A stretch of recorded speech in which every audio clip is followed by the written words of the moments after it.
I fall in love, look what it made me become. I let you get too close, just to wake up alone.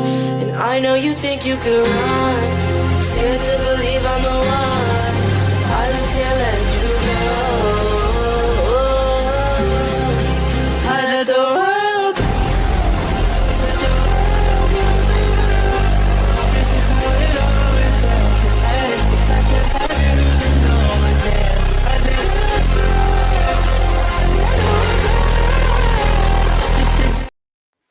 Ladies and gentlemen, we are back. We have finally made it to season 4. Stranger Things recap and review. Got my co-host here, the Siren of Thorns. What's going on? Oh, you know, he's bothering Samuel as always with. Why do you? Why do you do this, Mr. Ducky? Save me. Anyway, so getting right into it, you are now officially caught up. I am officially caught up, and I have actually been since, was it Friday? Yeah, I think so. Yeah, so I had taken on a curious sort of streaming schedule in order to get everything compartmentalized, as well as being able to have both a natural emotional reaction and analytical reaction to, say, any issues with the continuity of the story, the timeline of things, the timing of things, you know, randomly thrown in characters or what have you, big things that happened that no one was hoping would happen because you've got enough bit players in there. Mm-hmm. But at the same time, like, it doesn't fit the continuity to have the bit players all be of sacrifice. Would be funny, but still. So, in hindsight, having watched all of season 4, what is your thoughts and emotions on it? Real brief.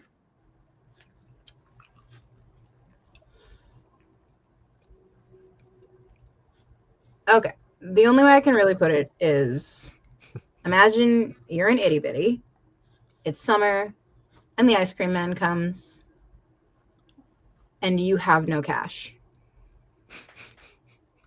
None. Not a drop in your house. It's not that your parents said no to you about getting ice cream. It's that no one has money to get you ice cream. So, all of your friends all have ice cream, and they're all happy. And you have no ice cream. And the ice cream man leaves. You don't even have a chance.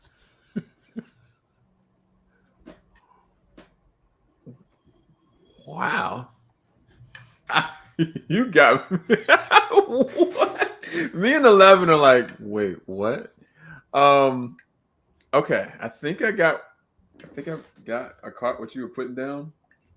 It's a profound kind of explanation, but you get it, because thinking back to those times, that is like a very harsh feeling for a child. Yeah. It can, you never forget it. You literally never forget what you had to kind of, in the situation you're in. Mm-hmm. Man, okay, so this is my segue with this. There's a lot of things that happen in this season. I mean, of course, 11, as I did show her, she does not have her powers. She is living with Joyce. She's living with Will. She is separated from Mike. And she's just trying to find her new normal, and she just is not happening. The other side of it is Mike is trying to figure out who he is without 11 and all the different in-betweens. And they don't know. No one knows that Hopper is actually alive. And this man is pretty much being tortured and having to go through literal hell on the outskirts. While all this is happening, our normal crew get introduced to a new character that is probably one of the coolest, and RIP, one of the most beautiful souls. And unfortunately, and fortunately for us, he had such an epic journey. And that is Eddie. And by the end of the first episode alone, we get a true understanding of who Eddie really is and who he cares about and what he really wants to do and who he is. And in the same exact token, we find ourselves with also Vecna. And Vecna, for all intents and purposes, is unlike anything that this team has ever faced before. But we find out that he is the front man and a big proponent of orchestrating a lot of everything that has happened up until this point from the story. So it's so many different plot threads and so many different levels of where the trajectory of these characters go. And it's also very tragic. A lot of the things that do happen in this is very tragic. Whether it be Max's storyline, whether it be even what 11 had to go through and what she had to become by the end of it. But yeah, we can start anywhere you want. I'm down. Like, I know you got last time you had a whole list, but where you want to start?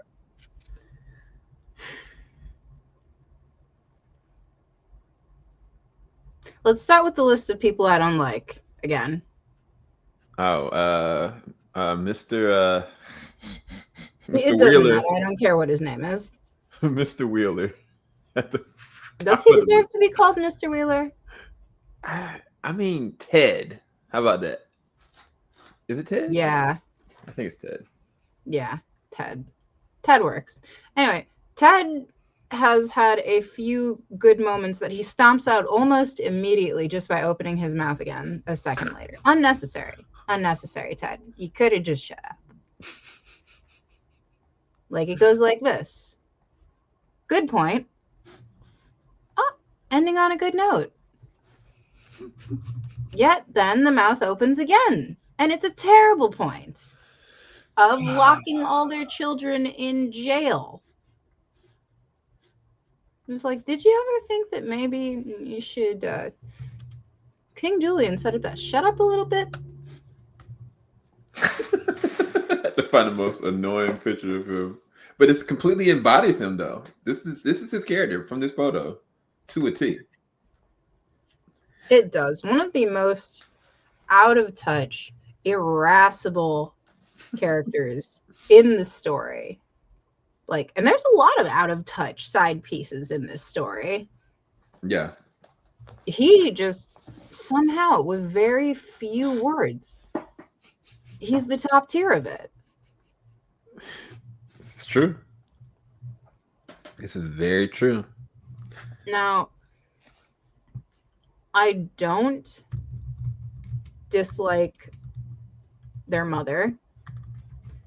I do feel like she is kind of pulling away from where she was going with trying to understand them, though. And I get it. In the background, she's also going through a lot. Like, yeah, she's actively, in her own way, pulling away from this, schlub of a sack of potatoes. Yeah, she seems like she wants out, for sure. Yeah. Poor woman. You can see the haggard in her eyes. She's like, okay. She's like, yeah, nah, I think I'm done. That's I'm in a dipset, and this is done with. Well, I mean, man, look, even if we went down that route, that's if everybody survives, because there's so much going on. And I mean, I think the thing that I love about the Duffer Brothers is that even if you use those two different characters, everybody is going to get their story self-realized in some way, shape, or form, regardless of how you feel about them. And it's like, she, during this season, is more so like in the background, but they're also weeding certain threads with where Michael is trying to take his character and who he has to be in the midst of now the town. By the end of this season, the town is literally exploded and the ground is shooken, and there's literally almost a whole nother dimension is bursting from the ground. And I'm like, my whole thing is, how can no one not have ran from that place? Like, how did they just decide, like that same day, yeah, nah, we're leaving. Like, town hall is done. Like, the ground has been shaken. I think that the moment that happened, I wouldn't have went to the gym to try to find my stuff. It would have been like the epitome of like 3 or 4 tornadoes going through a town. There's no way I'm staying there anymore. But I mean, for the sake of story, without going into deep of it, I just, for me, my black family would have been gone. we would have been up out of that. Ain't no way. Like how could you go and even try to consider moving forward from that? But I guess the other part of it is like even when they had all these different deaths, Chrissy's death, different other kids, they blamed Eddie Munson's cult as being the harbinger of all these kids' death. And they just went with that lie. And I guess throughout the seasons, they've been ignorant to all of this. The town as a whole, they've just decided to listen to the lie of whoever's perpetuating it. And I think what I love is like literally the world is changing, but these people are still stagnant. It's crazy to me, but it's real. I think there's an intent there. I think the Duffer Brothers were trying to do with that. I don't know. Did you want to talk on that? What I feel is a key point in all that is the fact that they are playing to. We're still ignorant. You can't ignore this fact. But this is a different level of ignorance. This is a way back when kind of ignorance. This is a boy kind of ignorance. This is a this is a children not glued to their phones and running around until 11 at night with someone who they met a week ago and their parents are just okay with it kind of ignorance. Bruh. Ain't no freaking way, dog. Like, ain't no way. Yeah. And I think it's just sad because it makes what Eddie did all the more amazing. And I mean, he's long past now, but the people that do remember him, you know, it's kind of like when that scene with Dustin and Eddie, Mr. Munson's, I think that was that his uncle or was that his dad? I couldn't remember. No, that was his uncle. Yeah, when he was trying to find any kind of signs of whether or not where Eddie could be, and Dustin kind of came up to him. It was like, I saw him, saw his last moments, and he basically let him know, like, no, he died saving this town that hated him and still hate him, and like he was a hero. Like it was just so interesting because when you look at the first episode, you don't really understand their relationship. You get an understanding that Eddie's a good person, but the fact of his uncle being there, he knew what this boy was. But I don't know. Anybody else? Go ahead. Are you about to say something? I feel like the Eddie Dustin relationship was so strong as it was because without really too much explanation necessary, Dustin and Eddie were very much cut from the same cloth, just different pieces. Yeah. That's true. Like, there are different forms of love. And when you meet your merry band of weirdos, it clicks, it sticks, it doesn't go anywhere. So even if Eddie, as they tried to claim, scared them, which I don't think Eddie could scare anyone, there was love. Yeah. Yeah. Man. Yeah. It's just so interesting. I mean, we just got done talking about for the past few seasons watching Dustin gravitate to Steve and Steve being there and being a real go-getter for him, a big advocate for him. There's a scene that happens with Steve and Eddie where, initially, Steve and Nancy and them went and found Eddie out at the boathouse, and they end up having to go into the freaking water to get into the Upside Down, which is crazy on another level. But there's later on a conversation that Eddie and Steve have, and Eddie was complimenting him about like Nancy and how she just like didn't even think about it. She just jumped in after him. But I think the thing that really hit home with me was when he brought up Dustin. He was like, Dustin was talking about Steve and he's this and he's that, and like all the girls like him and all these people, like he's probably got the great hair. But the fact that he's a good person, I just didn't believe it. And it was just kind of like, I was like, man, like Eddie would have fit with this team forever. Like he would have been a best friend for Dustin for sure. But I think he would have gravitated to Steve as a mentor as well. I think they would have actually got along. Now, what that looked like from school standpoint, Steve, he's an advocate for anybody. He's a ride or die for anybody. And it's just sad that Eddie fits so well with this team, even when it got crazy. Because when Steve, because we never talked about this because I didn't watch it with you. When Steve went to the water and got out on the other side of the Upside Down and started fighting the bats, right? That whole entire sequence, and like he looks like he's presumably about to die. What was your emotions during that time, and what did you think was really going to happen, how that was going to pan out? And then the other side of it is when Nancy, Robin, and Eddie showed up.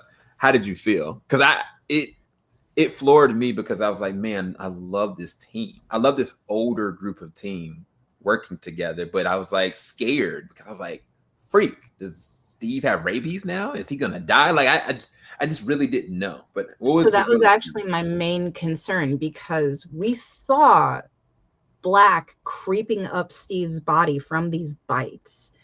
And whenever anything from the Upside Down snatches you, bites you, it's always a concern of whether or not there's something coming along with it. Yeah. Just like going back to when 11 got bit on the leg. Like, there was something in her leg that didn't happen for anyone else, which presumably means that the Mind Flayer was able to control forcing that piece into her body. Mm-hmm. So it was a very like type of moment, because Nancy's a badass. She is. Robin is equally as much of a badass, and those two love Steve a lot. They do. And the fact that these, I call them faceless babies, because like everything in the Upside Down, it's very smooth and like hairless, no texture. Yeah. Which is wild, because there's obviously like bones, ridges, organs. They might even be organs. I'm not quite sure yet. I haven't dissected that far into what the creatures really are with their ability to be of the hive mind. But we can get into that later on. So when the bats attacked Steve, it wasn't a concern of when they would get there to, start the fight scene. The concern was, will Steve not make it due to an aftershock? So that was the part that had me like on the edge of my seat. Like, understandably, it's too early on for something like that to be a takeout scene. Mm-hmm. But there's always that maybe. Yeah. Also, this is completely off topic, but why are the creatures in the Upside Down cute? Like, there's a problem there. Dart is adorable. You can't tell me otherwise. Okay, I agree with Dart, but the Demogorgons themselves are not cute to me. No, not the big boys. Not the 9 foot, creeping over you while you eat your lunch type of weirdo. I'm talking about the demodogs. Yeah, I can give the Demodogs and the Bats. I can give them a pass. They do have a cuteness factor to them. I think the bigger they get, the less cute they become. Because even the whatever the hell that creature was that freaking destroyed the mall was a whole different level. But yeah. I can swear you're the only person I've ever heard say that. Literally. They're cute. Not a cute like I'd ever want to like touch you, but maybe like give you snacks on the ground as long as you don't try and rub up against me because you look slimy. So what you're saying is if I got you a Demi-Dog plushie, you would be like, hell yeah. Absolutely. Okay. I'll look for that. If you got me a weird little bat, I'd put it right here somehow. Attach it right there. I'm gonna legit look for that. Demi-Dog plushies. I think I found it. Anyway, we totally switched gears. I felt the same exact way. I didn't know if Steve, by the end of the season, was gonna actually succumb to some kind of illness. Especially when they got into the upside down house. I was kind of like, freak. This may be the time that, Vecna would use this against Steve. And he just doesn't know. Because they were trying their best not to like touch the vines. And I was like, it would be messed up as all of a sudden Steve fumbles because he's just sick. I really didn't know what was going to happen. But I think the other trade-off to that is Max's character. Because same exact thing kind of happened to her. Beginning of the season, Max is messed up mentally, emotionally. Dare I say, she's on watch. And she ended up having to go to council. And she eventually makes her way to Billy's grave. And basically kind of like has a real moment of conversation and realization within herself. Like she really didn't want this boy in her life anymore, but she also didn't know what was going to happen. And she blames herself, even though she had no control over any of it. And Vecna used that. We haven't even talked about Vecna. We'll get into it, y'all. We're going to take our time with this because it's a lot in season 4.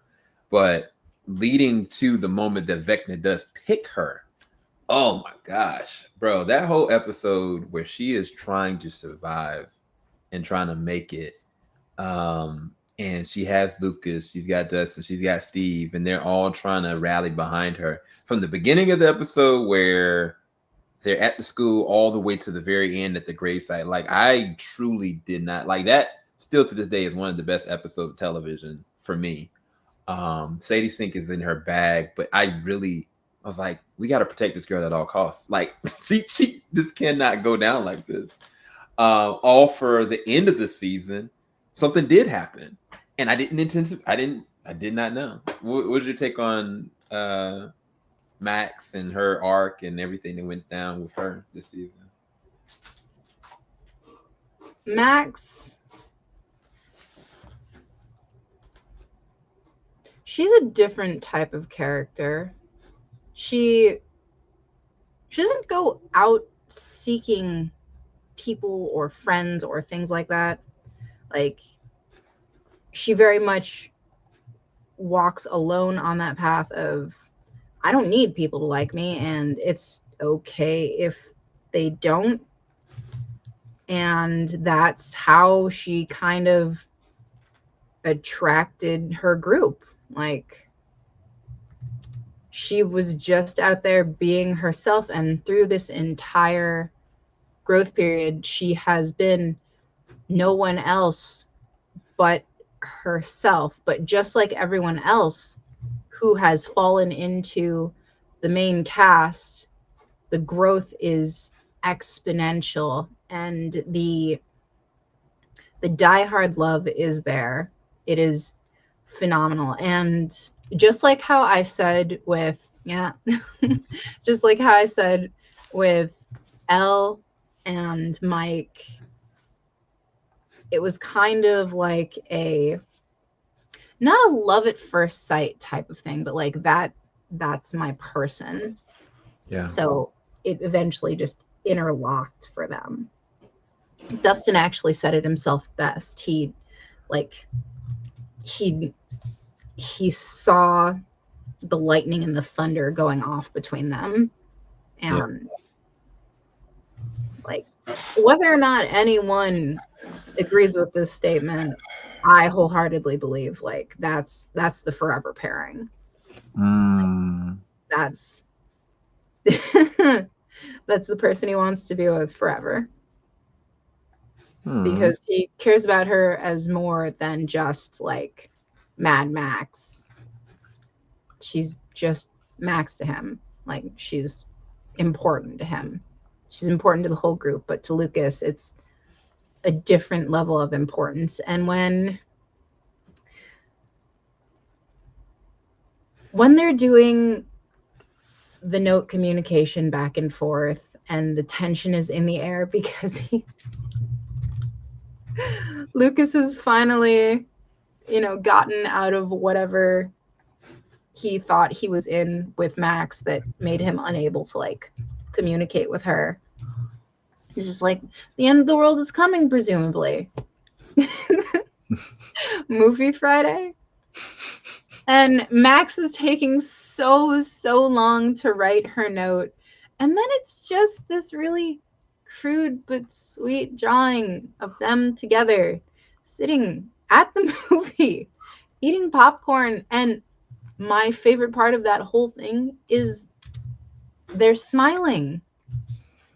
She's smiling, he's smiling, and the stick people are smiling. Yep. And it's just the two of them. There's no other seats. Man. So that brings me to, I call him Billy Don't Be a Hero, because there's a song that literally says Billy Don't Be a Hero. His name's not Billy. I don't care what his name is. Asshole number 2, we'll go with that. Because as you know, my number 1 is, since Billy is gone, it is now Ted. Ah, got it. I know who you're talking about. Would you like to throw him up on the screen? Yeah, good old Mr. Jason. And I'm not talking about the Power Rangers, Jason. This is Jackass is his name? Okay. Yeah, I'm gonna fade him into the screen. There we go. Anyway. Oh, his ego's so large it made the picture too big. Okay. Him and his merry band of dumb shits.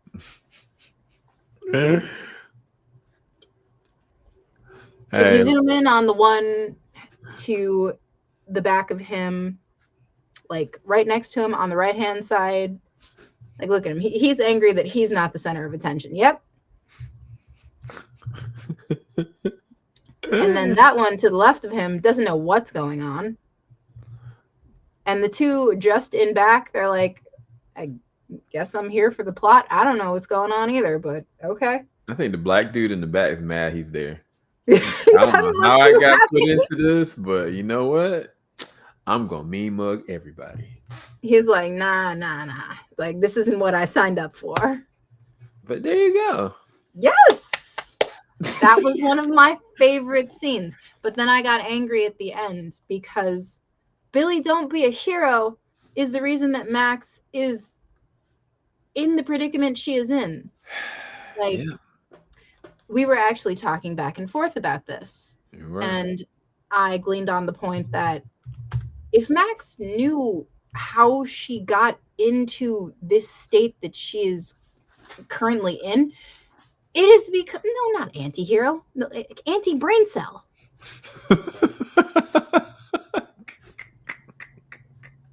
Get that off my screen. Put up somebody else, a little less gross. Well, Lucas doesn't count as a little less gross because he's not gross at all, but he works. So, yeah. Billy Don't Be a Hero over here would cause Max a whole new level of trauma. Like, everything as fine as it could have gone in the situation that she had willingly put herself in. And I say willingly because at the end of the day, she knew the stakes. Mm-hmm. She knew how important this was. And she knew how to avoid it. And she was like, I need to do this. Whenever anything has come across where it is a completely avoidable situation, now would it get better if they didn't do what they did? No. Would it get worse? Yes. The immediate thought to them isn't, am I going to do this? It's how am I going to do this? Yeah. Like, we touched on this too. They became experts at something that they never wanted to be a part of. Not at all. Like, they're having trouble traversing regular everyday life because they're living on an in-between of being like actual anti-heroes. Like, these are kids who the last pairing who sort of got to grow up normal was Nancy and Steve. And kind of, I can't really say Jonathan because like he watched his mother possibly fall into a psychosis due to a funeral for his younger brother who assumedly died by falling into a lake that should have had warning labels and things all around it. Right. Only to find out that none of that was true when the girl that he likes gets sucked into a tree through slime. And he had to pull her out through said slime. So, yeah, I can't say Jonathan really had much of a normal life after Will disappeared. No. Because everything started just sort of crumbling around him.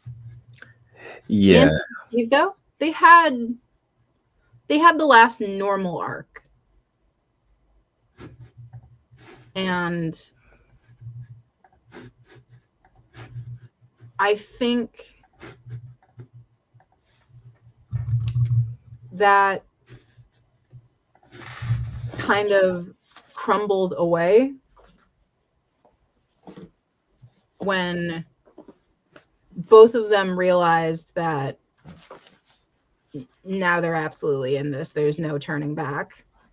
Like, at first it was absolutely for Barb, for Nancy. And at first for Steve, it was for Nancy. And now it's literally an all for one and one for all. Yeah. Like, yeah, they're at this point now, they are all family. Like, no matter what, like, they want to, have to, will do anything to protect their family. That's anybody that's a part of the crew at this point. I mean, we ain't even talked about Hop yet and what Joyce did to get him back. What Hop sacrificed to try to get back to Joyce. We ain't even talked about that. But I mean, by the end of the season, they had to play like 3-dimensional chess. Like, Nancy, Robin, and Steve had to go into the Upside Down to try to find the body of Vecna. Whereas they had to be a distraction crew with Dustin and Eddie to try to distract Vecna with the Demogorgons and whatever was going on, while Max and Lucas willingly, with Erica, went to a location, a house, to try to get Max to be caught up with Vecna, while across the states, somewhere, Eleven and Mike are going to enter into the same set mind of Max to try to prevent and stop it. Like, it's the 3-dimensional chess by the end of this is truly masterful from a storytelling standpoint, because it shouldn't work. On paper, it shouldn't work. Everything I just said doesn't even make any sense. It doesn't, but then you have to come to the conclusionary aspect of they're not the only ones playing 3-dimensional chess. Yes. Because now this part hurt me to my core. The 3 people who died by Vecna's hands did not matter. Max mattered. And Max mattered because she was baiting Vecna while Vecna was baiting 11. Yep. So it was never not going to be Max. That's why it happened so fast for her. Yeah. Like, Max is 11's best friend. In the group, that is her sister, basically. Aside from Nancy, who, like, is also... But Max is literally, like, she is her kindred. That's her person, for sure.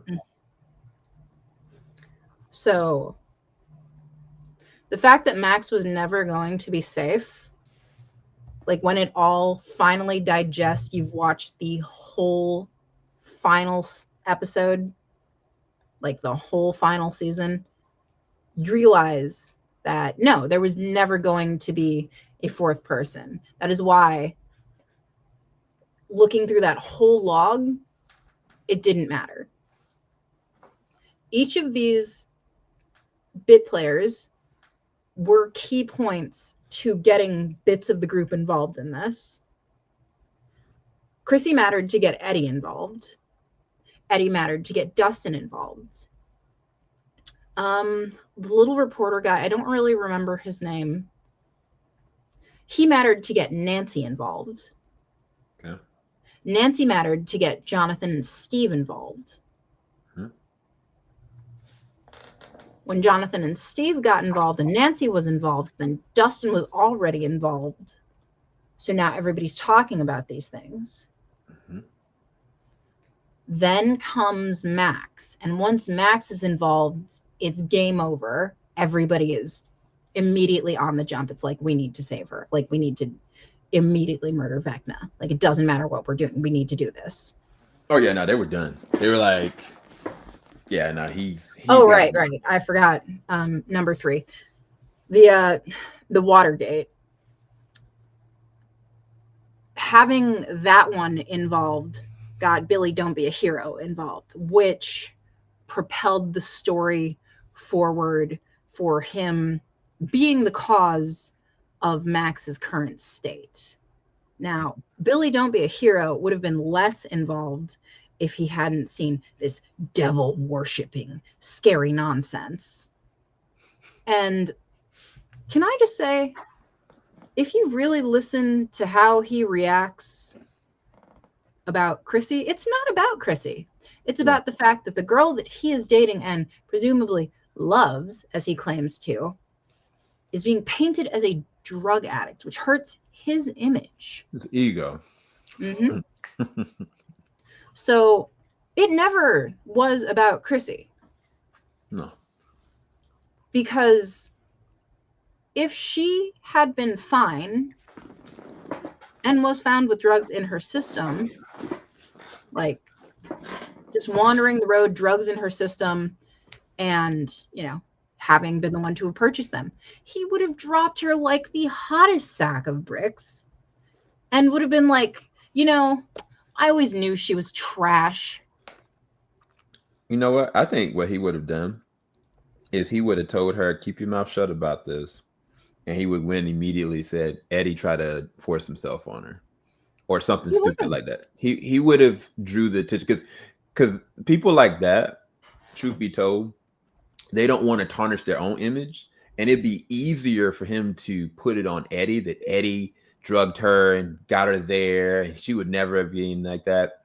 And he would have said to her, like, don't you ever say anything about this. And that's the kind of person he is. You could tell. Because, I mean, if you look at how he justified what he was doing to Lucas, holding him at gunpoint, I mean, that's the kind of person. And somebody like that is no rationalizing anything. It ain't even about the greater good. It's about what they want, what they need. And unfortunately, Duffer Brothers, there's some people like that out in the world. They knew what they were doing writing that. I mean, it's a trope that is not new. We've even seen it in, to lesser degree, some child cartoons. Take Beauty and the Beast for one. Gaston is a great representation of this mindset. True. He doesn't care about Belle. She never mattered to him. The things that he liked, she was the prettiest in town and kept rejecting him. How dare she get with this beast, but not with me? Exactly. I'm perfect. I'm more than enough. I'm more than enough. So what does he do? He leads people to a, albeit very curious, family, and destroys their household because he got rejected. Like, it's lunacy when you think about it, like active lunacy. And the fact that there are people so willing to rally behind this type of mindset is wild. But you also have to think of the timeline. Yep. Like, the overzealous structure of just people when they get too tied into things that scare them. Like, at one point, the fear overtakes you. The fear and the rage commingle and become this amalgamation of just something very dangerous.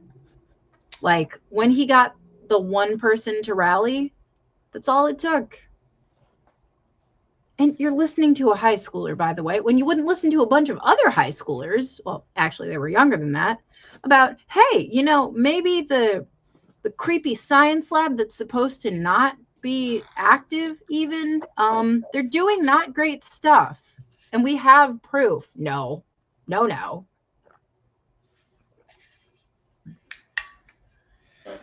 Yeah. You know what? That's a great segue, because we gotta talk about the elephant in the room. The embodiment of fear.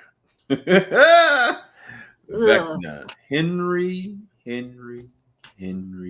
Creel. He's the third on my list of people who I don't fucking like. Henry Creel, whether you guys know it or not, if you've seen this, I don't know why any of you guys would be watching this and had not seen the season, but if you hadn't, Henry Creel, his backstory is very similar to another character, which we'll get to before the end of the night. But long story short, he gets into a house and a home, and he's very isolated. He's very different. He's estranged from other people. He has a proclivity with spiders and also other things. And he's just a huge disconnect. And then you come to find out that he very much so also has abilities much similar to Elle, but also very different. And the same as that person that ran their experimentations on Elle ended up being the person. He was number one. If she was number 11, he was patient number one. And eventually, Henry Creel and 11 do find each other in a very unconventional way, albeit when we watching it, we're just like, oh, okay, this is the guy, but we did not know that this was Vecna. Now, the crazy thing about this whole story is that Nancy and Robin uncover the actual story, because they go and find my man that's the actual actor that plays the role of Freddy Krueger in the same set, Crazy Hospital. And he uncovers and unwraps his whole story of what happened and how he used music to escape it, and then eventually took his own eyes out. And you just don't really know, like, oh, wait, what's going on? And then they ended up finding out, like, wait, no, this is the same exact boy that becomes the same. Like, the way they handled the storyline with that, with Nancy and Robin figuring that out, while at the same time I think this is the same episode where Max was like literally getting pulled up into the air, and they were trying to figure out like what song, what music can be able to shake her out of it. Like that was crazy, and I didn't think that they would go that route to let us know how and who Vecna is within the course of those episodes. But as far as Vecna, his backstory, and also all the things that 11 had to go through to get her powers back, uncovering who Henry Creel is. What did you think about the storytelling side of that? Not necessarily the guy. I know how you feel about the guy, but about the storytelling. So it segued very masterfully from what I saw. I still don't understand why you would take yourself from being, middle ugly to full ugly, though, like by choice. And that nose fell off. It was a weird move. That was.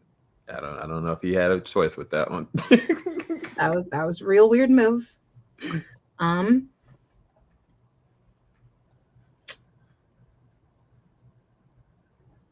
You could kind of tell that the little boy was going to be important almost immediately without anything happening. Why? Because of how he was standing in the background. Everybody else was oohing and eyeing and gasping at their new house, and they were so in love with it. And he's just there like, okay. Yeah. Like this very straight-laced, well-taken-care-of child, presumably in a house where even back then it'd be something that somebody would seek out to have for their family.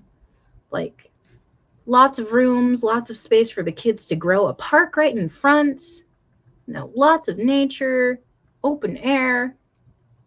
It'd be like a little kid's dream, places to explore, and a great spot to grow up. And he's just there like, eh.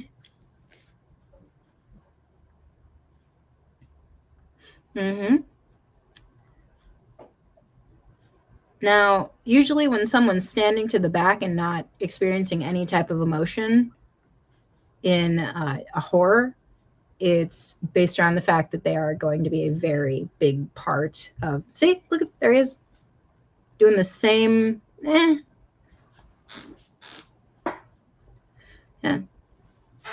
Like they're... I believe the term is pleased as punch at their new spot. Pleased as punch. Like, he's proud to have gotten them this house. She's happy that her husband can provide for them. The daughter's ecstatic that she's going to have a great room. And then there's Henry, who's just like, should I kill myself or them first? Yeah, he's definitely got the effort look on his face, for sure. Mm-hmm. Like, you can even tell by the color pattern as well. Yeah. But, okay, so before we even go down that road, because I'm going to do a huge segue, because we never had this conversation, I don't think. What other character in our main cast is very similar to Henry and how different he is? Let's see.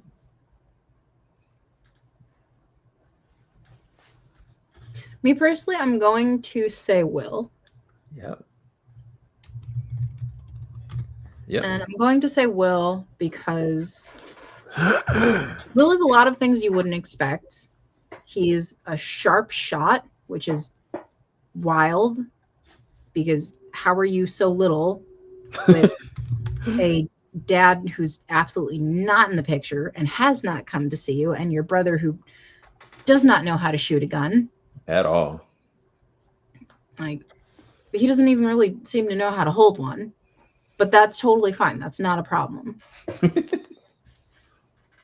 Jonathan is a very sharp shot with the camera, and honestly, that was super helpful and still continues to be. So that's great. But that means that he picked this up on his own at some point. He's masterful in his ability to bring life to a simple drawing to dictate what something is, even though he can't use his words. He pays attention to when he starts to feel weird, specifically always touching his neck to see if that's the reason why he feels weird, because that's where the mind flayer was controlling him from, like breaking into his brainstem and going into his eyes. And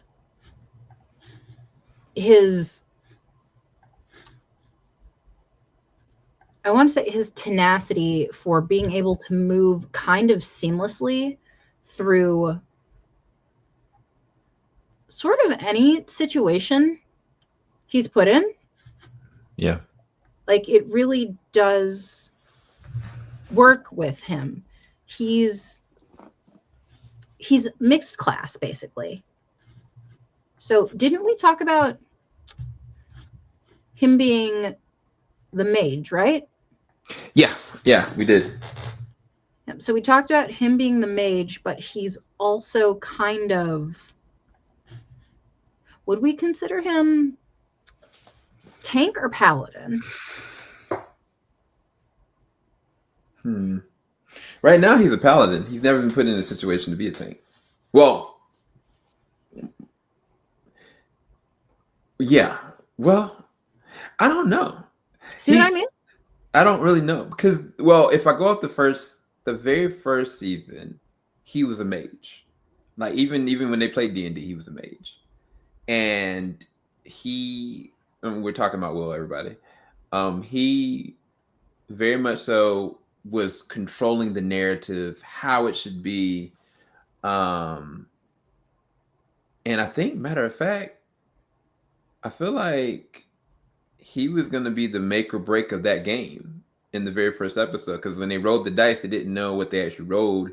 And I think he ended up saying, "Oh, you rolled this. Like, I technically got taken out. I don't want to lie about it." All the different things are threads that I think are going to be about who he is.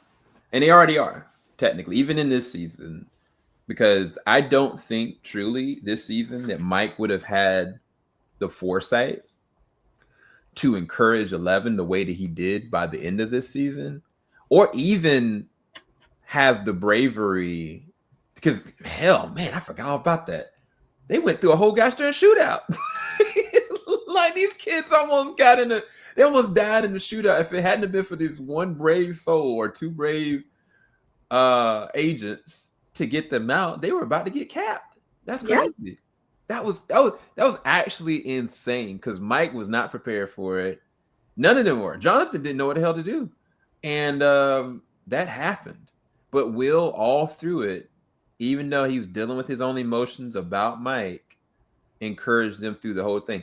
Even technically, beginning of the season with 11, like, she's talking about how she misses Mike. She's talking about how she can't do this, and he's just thinking to himself, like, at least you have Mike.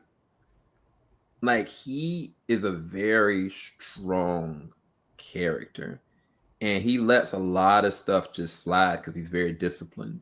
He's very patient. So it's weird, because even though him and Vecna are different, like, in a lot of ways, Will is very strong-willed, more so than Vecna ever could be. Vecna's not strong-willed. Remember, the thing that broke Vecna is the fact that his desired child bride wanted nothing to do with him when she saw him go. Look, I'm sorry. It's creepy. How are you out here being so upset over a child rejecting you? I was hoping that you would be by my side. But no, now since you made it so that you don't want to be with me, I'm just going to ruin everything around you. That's literally what it sounds like. It's like absolutely insane. See? Creepy. So, okay, when this was going on, right? Were you already creeped out by him when 11 was going through this part of her backstory? Like, did you trust him at all? No, I didn't, because I'm like, are you an orderly? What's going on here? Why are you constantly next to her? Right. Like, you're not by literally anyone else. I'm gonna show you a picture. I think it's a behind the scenes picture though. It's gonna creep you out. It's behind the scenes. I don't think it's real. No, it's from, one of his desired fantasies. And then 11 climbs into my arms and gives me the biggest hug after I've killed everyone. She'll forgive me. It's okay. I ain't gonna lie. When he officially did start to kill everyone in there systematically, because I think 11 never knew that he was trying to use her. I think that she had known at a certain point, like, oh, okay, he may have powers too. Okay, like he's gonna try to help me. Like I think 11 thought like just like her sister, right? That this is what he was gonna be, but like a different older brother type. The moment that man turned and started to kill everyone and then started to turn on her, like the actor playing the role of Henry Creel / Vecna, he in that scene, he does a really good job of switching it all up. Mannerisms, everything about him, it just completely changed. His demeanor, even the way he carried himself, it was just really eerie. Like, I'll show you two different pictures, but like the way that he looks and the way that he carries himself, two different ways. Like, this is him just normally how 11 saw him and how he was. And then all of a sudden he kind of turns a little bit and you're like, whoa, what? It's not the same person. What You we can thinking? tell behind the eyes, though. Like, the smile doesn't reach the eyes. It never did. Yeah, and that's one thing I'll say that even the child actor playing the role of Henry did the same exact thing. Same exact thing. It's on paper, this child should be very innocent, but there's something there that isn't right necessarily. But that's It's just like, I don't know. It's just weird. And then he continues to be weird and slimy. Not slimy because he's in the Upside Down, but slimy because he's slimy with her while he's Vecna. And it's just like, what is wrong with you? People go to therapy for things like this. You created a pocket dimension.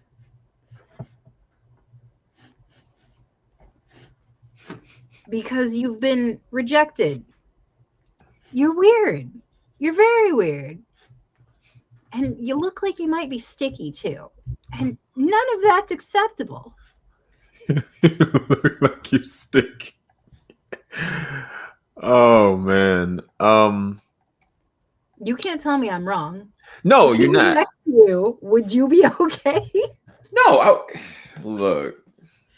If Completely devoid of powers and anything else. if if I was in the same room as him, as he is, like if I was 11 right here in this moment right here, and he's talking down to me like that, first off, I would kind of be like, I'm gonna get out of here. With all due respect, sir, I don't need your service. I appreciate it. Is there an adult in here?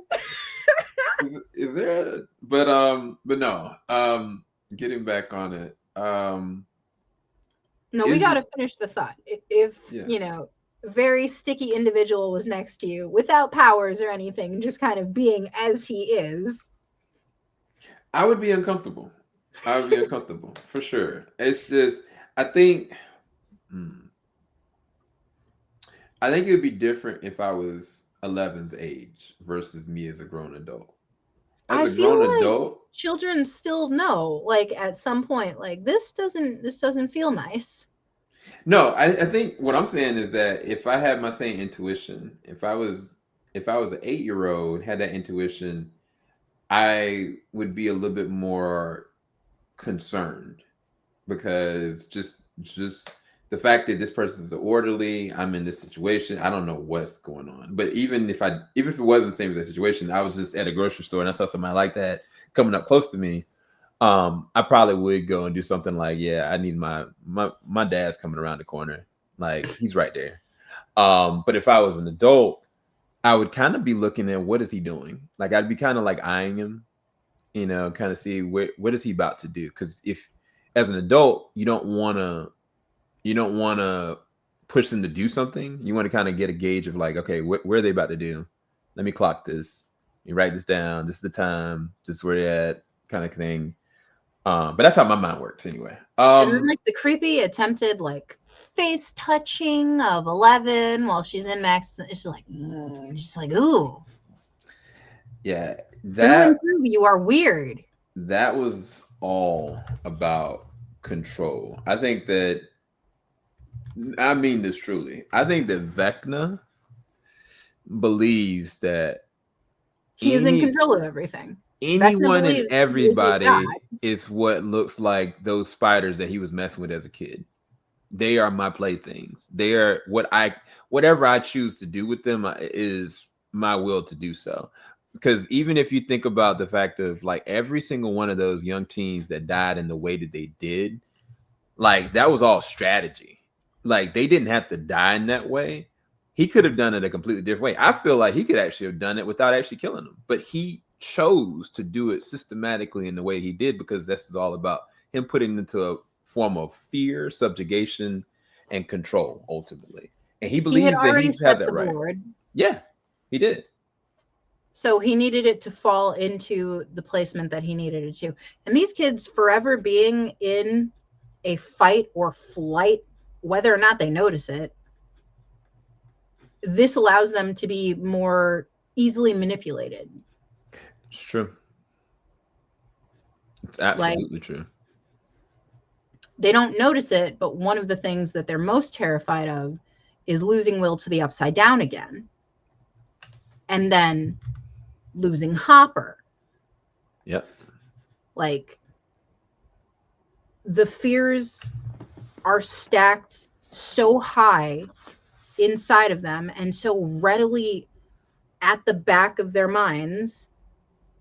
Like, the constant thought of, Mike said it best, I can't lose her again. Yeah.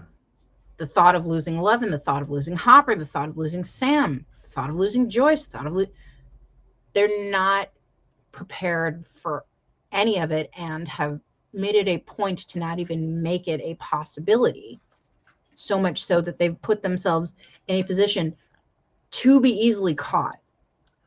Now, in some way, shape, or form, they are aware of this too, though, but they can't get out of it because now it truly is a game of chess. Now, these are pre-formatted boards, though. They're each playing on their own board. So Vecna has his set, and the gang has their set. And they're lining up in specific places.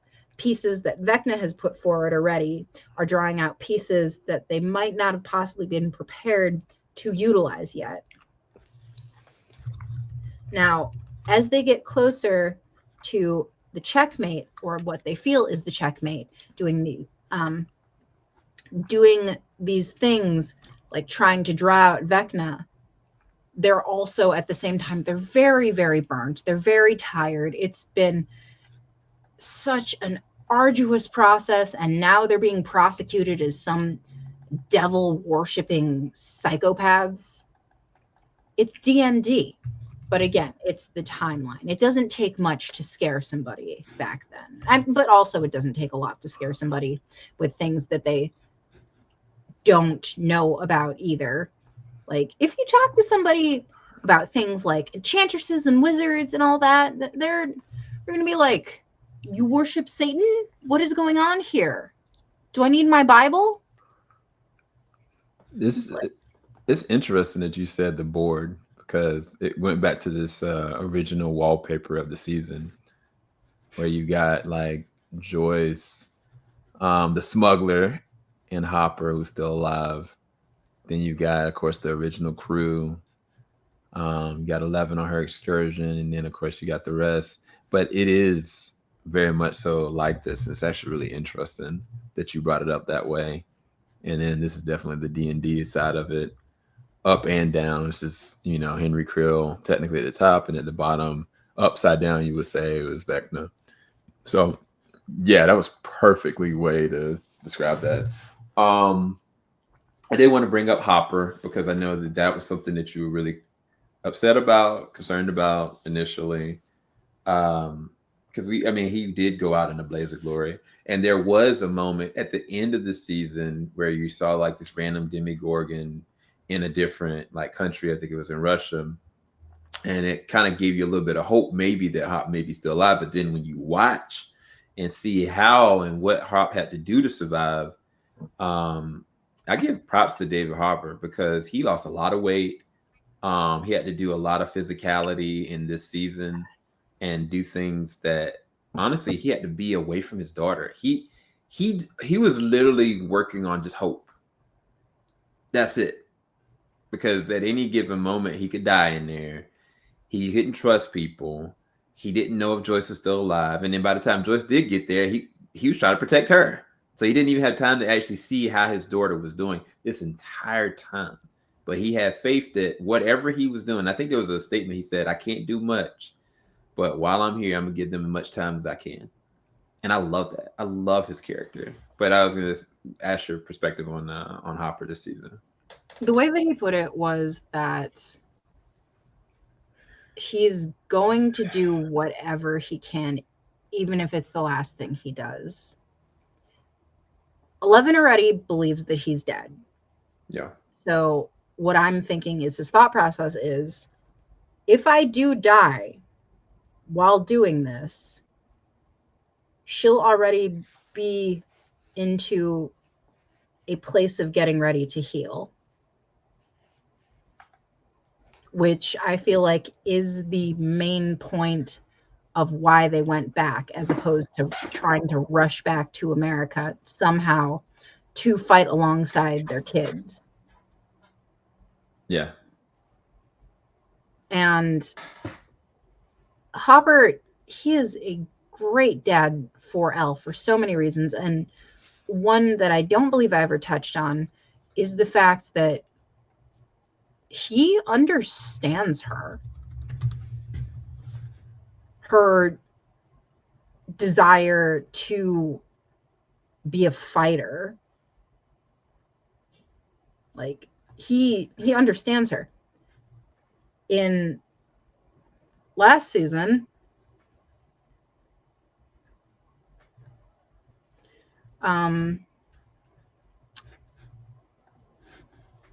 wait, was it season 2 or 3 with the mall scene? 3. Yeah, so that was they sacrificed himself. So in the mall scene with them sitting side by side and 11 saying, I can still fight, I believe were her exact words. Mm-hmm. He didn't say no. He didn't show fear. He gave her a hug. And he said, I know you can.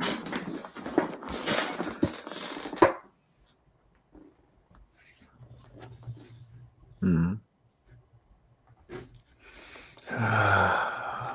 So everybody in this group has what you could call a bonded pair style. They're different types of bonded pairs, but they're bonded pairs, which segues me into the point of what's really going on with, Mike and Will, or more so Will, because Mike is completely unaware of this. Yeah. Will is in love with Mike. Yeah. Now, he might not be fully aware of this fact, but it starts to become more glaringly obvious to him. And Mike is too much in the process of trying to understand who he is, presumably to be good for 11, like to be of help to her just as she is of help to everyone else. He's standing very much in this space of limbo where he doesn't feel or understand if he's good enough from his own perspective. Like, even in this space right here, he didn't do anything bad per se, but he didn't stand directly on her side. His concern was, this is bad, like they might do something to her now. Yeah. But he didn't frame it that way. He used the wrong type of wording. And he does that kind of often. He's a bit of a jackass, and I don't think he always means to be, but he's bad at words. Very bad at words. Yeah. Especially when it comes to 11. So I think Will's love for him is a very necessary segue to help him kind of become more of the leader that he needs to be. That's also something that I want to touch on. The children of that household that Mike is a part of, you know, with Nancy and Mike, they're all leaders. I even think their little sister is going to be a leader. Like, it'll take time because she's like tiny, but they are absolutely leaders of their different sects of this group. Yeah. And it's kind of interesting to think about because Lucas and Erica, they're what did we choose for them? They're kind of tank, but also at the same time they're a bit more paladin. Yeah. Because Erica can switch between, you know, busting somebody in the nuts to jumping right back up and SOSing with a flashlight. Facts.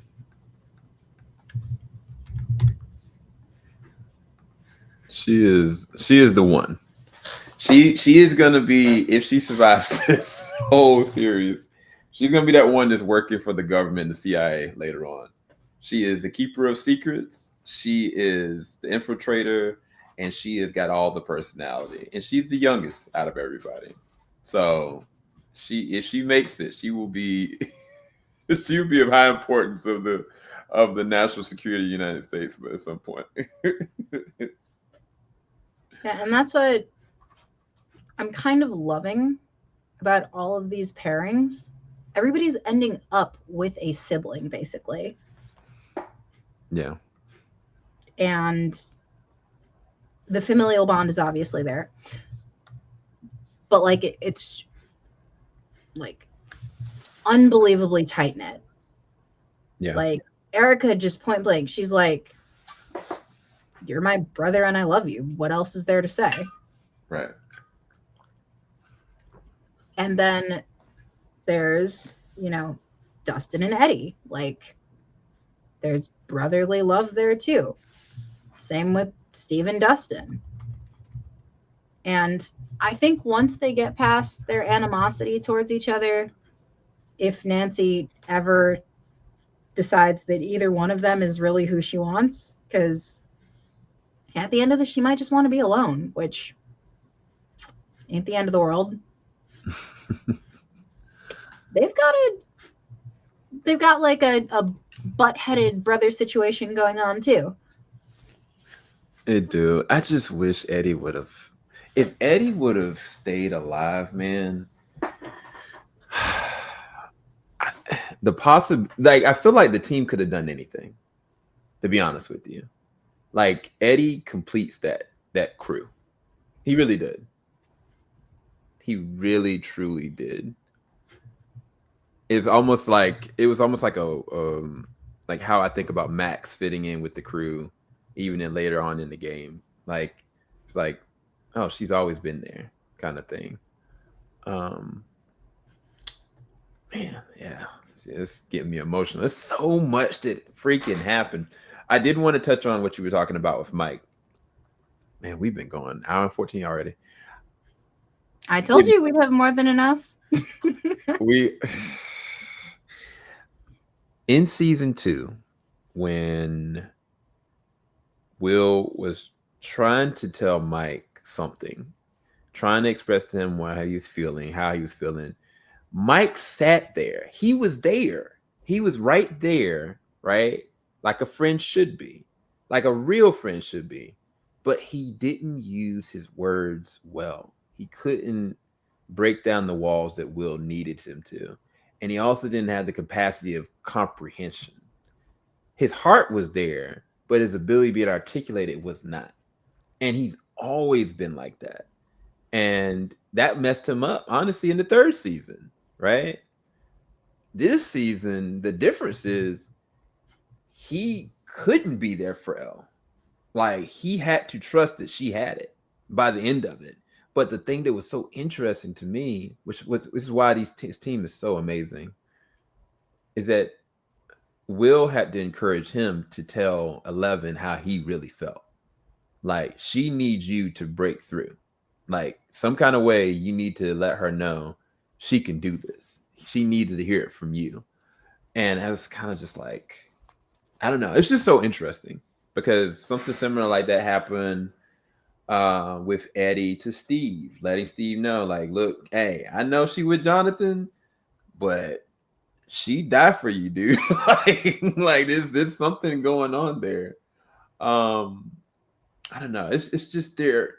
I don't think I've ever seen a show where I've loved as many characters as I've done. Like, I love our core crew. Truly do love them. I think it's just weird because it's your first time getting through this, and I've been in love with these characters for years. But it's definitely good breaking it down again. This is really dope. Where do we want to go next? I think we almost touched on everything at this point. Other than I think the point that we really need to touch on is how the Duffer Brothers handle their deaths, because this is usually where people start hoping for things like Hail Marys, myself included. But what I have made clear notice of is you die, it's done. Like, 11 didn't perform some type of magic by reaching out to Max.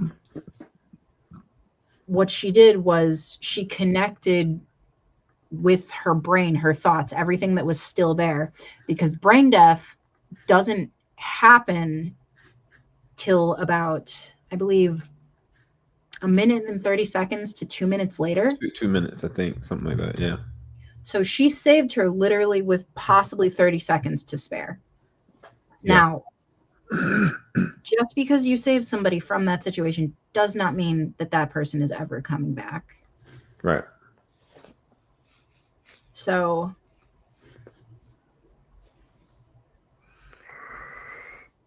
Max, I love her character. I think she's wonderful, and I think she's amazing for 11 and amazing for Lucas, and just amazing in general. It would be such a, I can't believe I'm actually going to say this. It would be such a detriment to how well this story is playing out to just magically have her better. Like, Elle did in fact defeat Vecna inside of Max's head. And they almost entirely took out his body. But Max's bones were still broken, and she was very much clinically dead for a minute.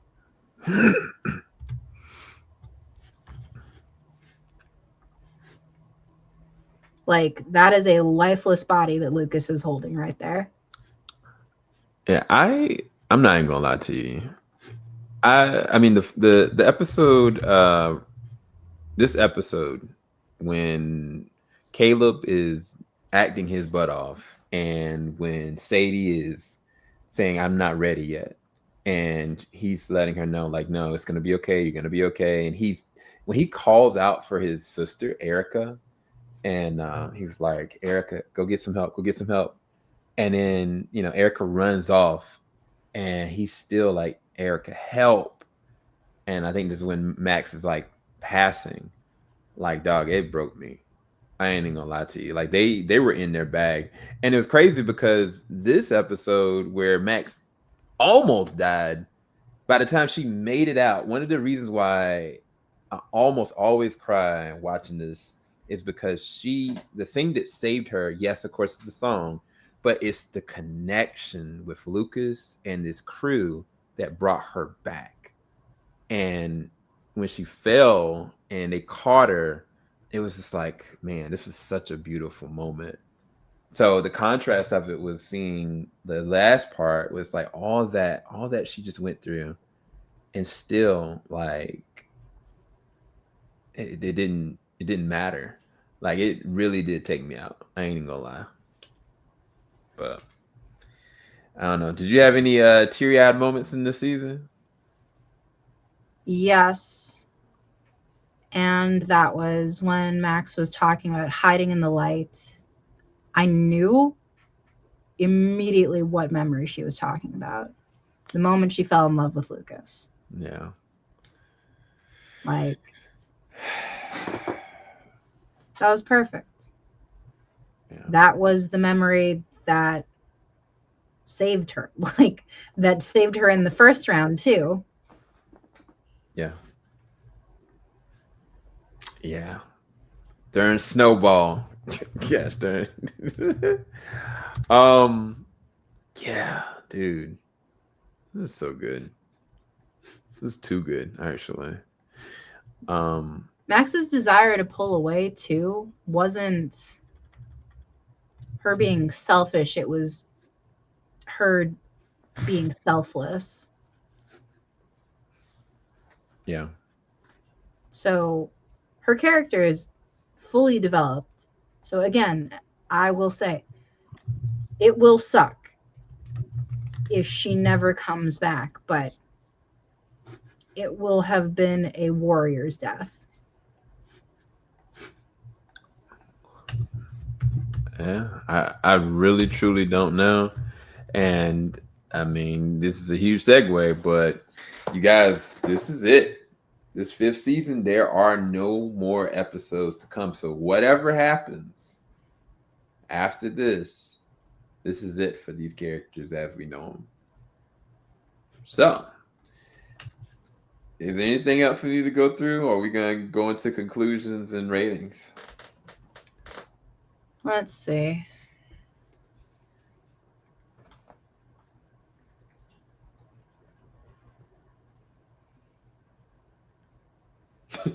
Brenner being alive was not unexpected, but it was very just kind of, it was like, hello, 11. It's like, okay. And remember how I touched on like the trauma being what locked it up? Yeah. Emotional trauma is what unlocked it. So in some way, shape, or form, 11 is not fully back to herself. Now she has 2 blockages. She still has the physical lock, and now she has the emotional mental lock, which she is more in tune with both, but now is basically time for like montaging her working on her powers. Brenner is gone, and she's going to have to take the teaching that he showed her, which, I mean, it was done in a very Brenner kind of way. Yeah. Yeah. I mean, I can appreciate the fact, though, that his one last request, she did not offer it to him. And to me, that was really good because no, like you don't just get to be absolved because these are your final moments. You finally did the right thing. Like you opened this space with 11 to look for Henry. yep. You didn't have to do that. Like, no, you don't get that piece. Yeah. You get to go understanding that you fucked up. Right. Like, thank you for helping, but I do not absolve you of this. Mm-hmm. um, Even the way she puts down his hand. So normally in movies, when a character is passing and you are aware of the fact that the character is passing, the secondary character will take the hand and it will usually place it against the body of the character who is passing and also close the eyes. mm-hmm. Neither of these things happened. She let his hand fall, meaning she was releasing herself from this, and his eyes were wide open as she walked away. Facts. Yeah, she let that man be curled up on his own. And I mean, I think the thing is about Brenner, as much as it was kind of weird, him being back and him being the big proponent of getting her abilities back, I think it was really awesome symmetry at the end of the day, because I think that there are aspects of that she didn't even know. Like, it was a parts of her memory she did not recall. She didn't know any of this. So there were different parts of her mind that were not technically unlocked because she had them blocked out. And on top of the fact, it was other parts of it where, like you said, this is resurfacing issues and problems that broke her already. So it's kind of like, at the end of the day, yes, she got her powers back, but it was also a sacrifice. Was a piece of her humanity lost in the process of doing that? I think so. But can she regain it back? I believe so. It's just, I don't know. These kids, one of the things I love about anime, My Hero Academia, is I think about the fact that these kids are training, going to the school to be heroes. But within the first year or two, villains start attacking them. And by the end of the seasons where they are now, they are already, without being professional heroes, going against world life threats. It'd be kind of like you're in high school and you go and do cross training to be a firefighter, and then all of a sudden you're starting to do firefighting before you even get your first job, before you even go to college. And these fires are uncontrollable. Like, they take you to California and have to put you in wildfires. That's literally what's happening. These kids in this show is no different. Like, they're being put in situations. I think you said this. They're being thrust into circumstances that they, I mean, not to say they weren't built for it, but they weren't designed for it. And it's tragic, unfortunately. It's great for our entertainment, but it's really messed up when you really sit back and think about it. If and when these kids grow up to be adults, what are they going to be? How do they even become parents? You know what I'm saying? Like, I don't know. It's just a harsh reality to really think about. But yeah, season 4. It is.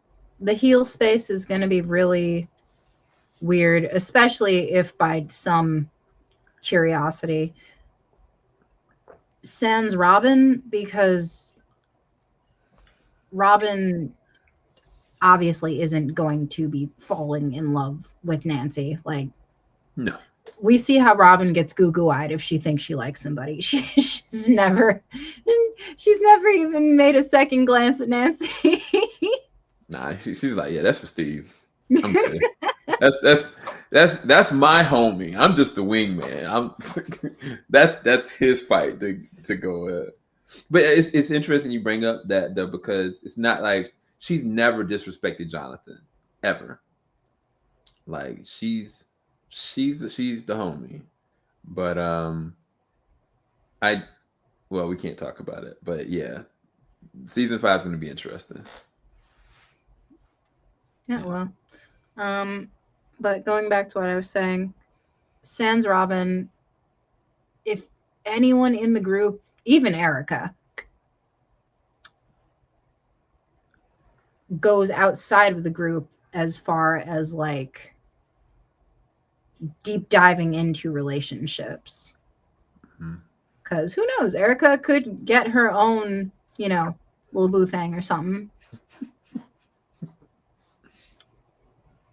It's gonna be really, really hard because this isn't trauma you just resolve from.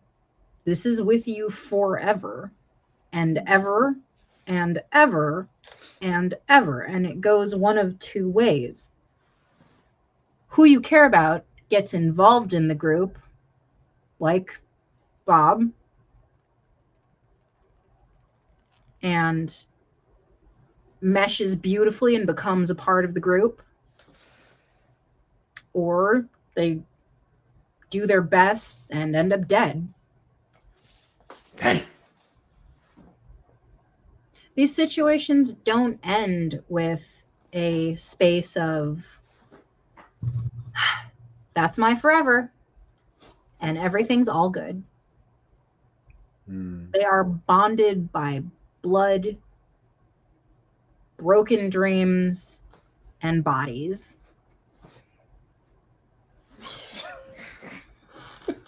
God. That. Last key point.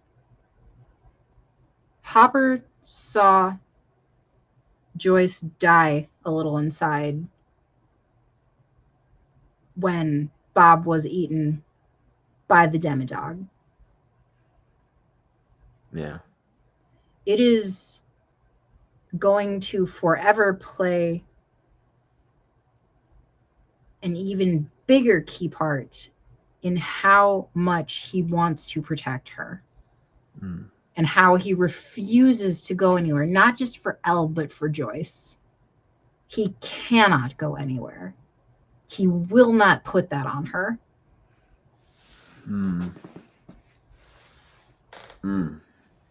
Dang. You are cooking right now. Then let's end the same point with this. It is the same for Joyce, but even more so than all of this, these are the parents of the group. Yeah. True parents. Like, every single one of those kids is their kids at this point. Yeah. They will fight and go kicking and screaming before they will lie down. And the other parents, they're just kind of there. They're there for the normalcy. And to end that point, going all the way back to something that you talked about, but I don't know how these people couldn't leave. Because lots of people would rather do this. It's true. And that is a little town in 1983 where this is one of the safest things you can do. Yeah. It's true. That's So real. While this small band of anti-heroes is out there with their eyes wide open to everything, all the things, all at once and forevermore, the rest of the town is just like, well, that's curious. And then they're off to go buy milk and bread and eggs at the corner market, not making a second thought as to why Joyce isn't working today. It's true. It's very true. All right, so if you were in Yeah, I almost said Deary. If you were in Hawkins, You look at my face. How dare you say Deary? You know how I feel about we'll talk about that off screen. We're gonna box. We'll talk about it off screen. If you were in Hawkins, what type of young adult would you be? As soon as you go and freak in hell, like literally the ground has shaken, things possibly have come out, and the town is destroyed. What is your verbal reaction?